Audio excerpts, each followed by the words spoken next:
এসে উপস্থিত হয়েছে আমাদের সবার প্রিয় নেতা প্রদীপ ভট্টাচার্য মহাশয়, প্রাক্তন আর ফুলের স্তবক দিয়ে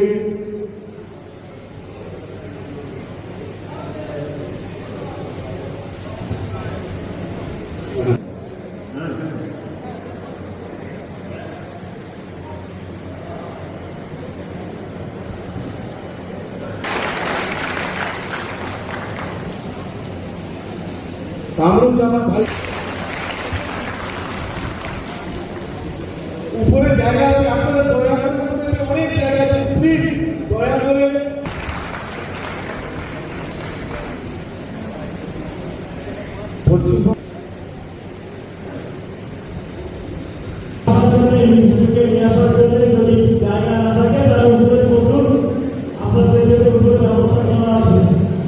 জেলার গ্রামের পক্ষ থেকে যে সংবর্ধনা সবার আয়োজন করেছিলাম, যাকে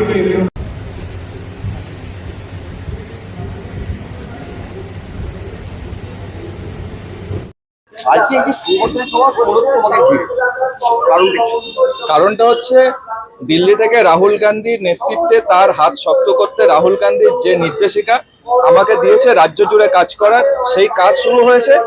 কর্মীরা তারা আমার সঙ্গে আনন্দের সঙ্গে কর্মীরা আমাকে পেয়ে উৎসাহিত এবং বাংলার বিভিন্ন স্তরের মানুষ কংগ্রেসের সঙ্গে জুটছে। আরএসএস যেমন দিল্লিতে বিজেপি সরকার চালাচ্ছে, এই আরএসএস এর আরেকটা সরকার তৃণমূল, তার বিরুদ্ধে এই লড়াই বাংলার মানুষ গর্জে উঠবে। রাহুল গান্ধীর নেতৃত্বে যেভাবে রাজ্যে আমাকে কাজ করতে বলেছে, কর্মীদের এই আবেগ নিয়ে আমি একজন কংগ্রেসের কর্মী হয়ে কংগ্রেসের হাতকে বাংলা এবং দেশের জন্য শক্তিশালী করার জন্য রাহুল গান্ধীর হাত শক্ত করতে আজকে এই প্রোগ্রাম। 2026 কেমন রেজাল্ট হবে সেটা সময় বলবে।